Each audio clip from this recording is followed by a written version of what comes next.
Assalamualaikum warahmatullahi taala wabarakatuh. Kembali lagi dalam channel Cikgu Hasliza. Jadi insyaAllah pada kali ini kita akan membincangkan tentang standard pembelajaran 2.6.5 menghasilkan reka bentuk dan pembungkusan makanan. Sebagai permulaan, mari kita lihat pada gambar ini. Okey, menarik bukan? Okey, reka bentuk sebenarnya mampu untuk menarik perhatian pengguna. Bila kita tengok reka bentuk makanan, kita dah pun ada daya tarikan. Selain itu juga boleh mempersembahkan gaya hidup, ekspresi kepada jenama dan juga emosi kita sendiri. Okay, sebelum mereka bentuk sesuatu makanan, ada beberapa faktor yang perlu dipertimbangkan. Yang pertama, membentuk imej ataupun personaliti reka bentuk makanan hendaklah berdasarkan cita rasa seperti budaya dan juga nilai. Contohnya, kita nak reka bentuk makanan, nak ikut cita rasa pengguna. Mestilah mengikut cita rasa pengguna sebab kita buat itu untuk pengguna, bukan ikut kehendak kita sendiri. Dan juga mungkin kita boleh buat reka bentuk makanan berdasarkan budaya sesuatu kaum. Yang kedua, memilih bahan yang sesuai untuk mereka bentuk makanan. Contoh, bagi orang Islam, bahan-bahan yang digunakan adalah bahan-bahan yang halal, tidak menggunakan bahan-bahan yang haram. Jadi, sebelum kita membuat ataupun mereka bentuk makanan, faktor-faktor ini perlu kita pertimbangkan. Yang ketiga ialah memilih warna makanan yang sesuai, iaitu mestilah mempunyai pelbagai warna. Janganlah reka bentuk makanan yang kita buat itu hanya mempunyai satu warna sahaja, maknanya tidak ada variasi dari segi warna ataupun tidak ada variasi dari segi corak. Jadi untuk membolehkan makanan itu lebih menarik, maka buatlah reka bentuk makanan yang mempunyai pelbagai variasi warna dan juga corak.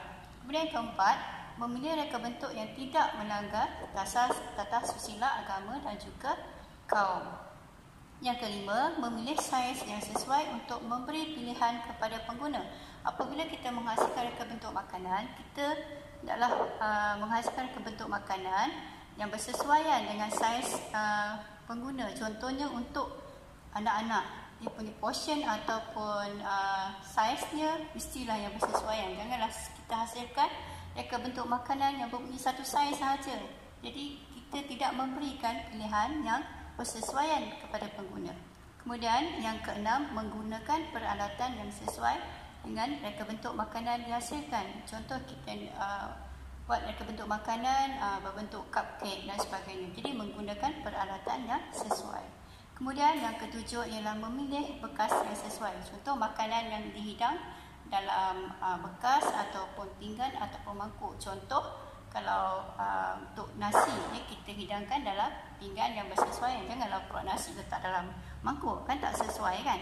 Jadi itu adalah faktor-faktor yang perlu dipertimbangkan sebelum mereka bentuk sesuatu makanan. Okey, sekarang kita lihat perkara penting semasa mereka bentuk makanan dalam pinggan ataupun bekas. Yang pertama ialah keseimbangan. Cara susunan makanan sebenarnya boleh memberi impak pada emosi kita. Jadi bila kita lihat makanan disusun dalam bekas ataupun pinggan, pertama kali kita lihat makanan tersebut, kita dah ada daya tarikan. Sebenarnya itu boleh memberi pengaruh kepada emosi kita. Yang kedua, warna, bentuk, saiz dan tekstur memberikan keseimbangan pada susun atau makanan. Maksudnya dalam pelbagai variasi lah, ada bentuk, ada saiz, ada tekstur. Dalam reka bentuk makanan itu menunjukkan tentang keseimbangan. Yang kedua ialah bentuk. Pelbagai bentuk, susunan dan ketinggian boleh memberikan variasi dalam reka bentuk makanan. Pernah tengok tak mekori? Ya, kalau pernah tengok tak susunan pada makanan ataupun pada reka bentuk makanan yang disediakan. Ada ketinggian tertentu, ada cara penyusunan, ada pelbagai bentuk. Jadi itu sendiri boleh memberikan daya tarikan. Dan ini adalah perkara penting yang perlu diambil kira semasa mereka bentuk makanan dalam pinggan ataupun dalam bekas. Okey, kemudian yang ketiga ialah tekstur. Contoh tekstur adalah seperti lembut, licin. Kalau makanan yang digoreng mestilah ada unsur ataupun mempunyai rasa yang sesuai, garing dan sebagainya. Yang keempat ialah rasa. Rasa dapat dilihat tak? Siapa yang dapat lihat rasa? Tak ada kan? Rasa tidak dapat dilihat tetapi hanya dapat dirasa apabila kita merasa sesuatu makanan. Berapa kali nak ulang perkataan rasa ni? Okey, bila kita makan sesuatu makanan, gabungan bahan yang ada dalam makanan tersebut akan memberikan rasa yang unik dalam reka bentuk makanan. Contoh, kita minum air, dalam tu ada macam-macam rasa. Ada mangga, katalah dia campur air mangga, strawberry dan sebagainya.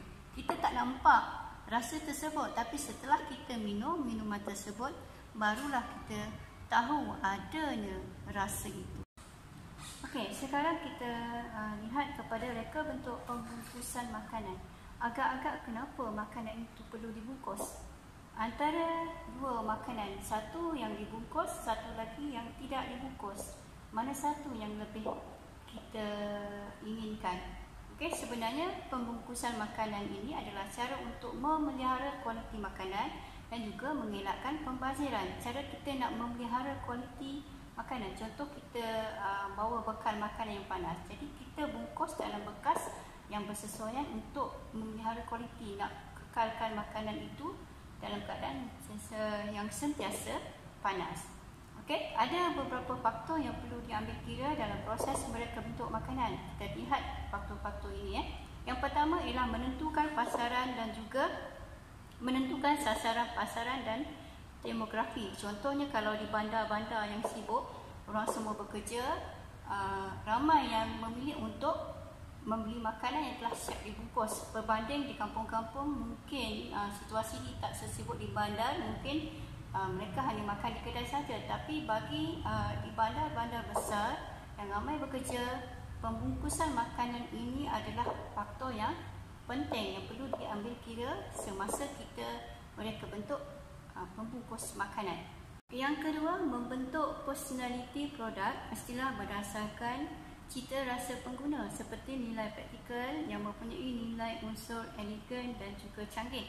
Maknanya reka bentuk makanan yang dihasilkan itu adalah mengikut kehendak pengguna, bukan kata kita buat untuk kita sendiri dan kita syok sendiri, okey reka bentuk ni cantik, tapi kita tidak melihat kepada kehendak pengguna. Jadi untuk mereka bentuk produk ini ataupun pembungkus makanan ini, kita lihat kepada cita rasa pengguna. Okey, yang ketiga, menentukan ciri penting produk kepada pengguna. Okey, pada pembungkus makanan itu selalunya ada maklumat-maklumat penting. Tapi janganlah sampai pada maklumat tersebut terlalu banyak maklumat yang dimasukkan. Contoh kalau kita beli satu makanan, reka bentuk makanan, kat situ yang perlu saja kita letakkan contohnya nama penjual dan juga nombor untuk dihubungi. Okey, tak perlulah kita masukkan maklumat-maklumat lain yang tidak bersesuaian. Yang keempat adalah penggunaan warna. Penggunaan warna yang menarik dapat memberikan kesan kepada pembungkusan makanan. Contoh kalau kita bawa anak-anak ke pasar raya ataupun kedai, anak-anak akan tertarik pada pembungkusan makanan yang berwarna-warni. Kalau tak percaya, cuba bawa anak ke kedai, tengok apa jadi. Okey, yang kelima ialah penggunaan imej pada pembungkusan makanan tersebut. Okey, imej sebenarnya boleh membawa maksud yang lebih baik berbanding dengan teks. Bila tengok gambar ataupun imej pada pembungkusan makanan tersebut, sebenarnya boleh memberikan tarikan yang lebih berbanding dengan teks yang mana kita kena baca satu-satu kan. Jadi hanya melalui visual sebenarnya boleh memberikan daya tarikan lebih baik.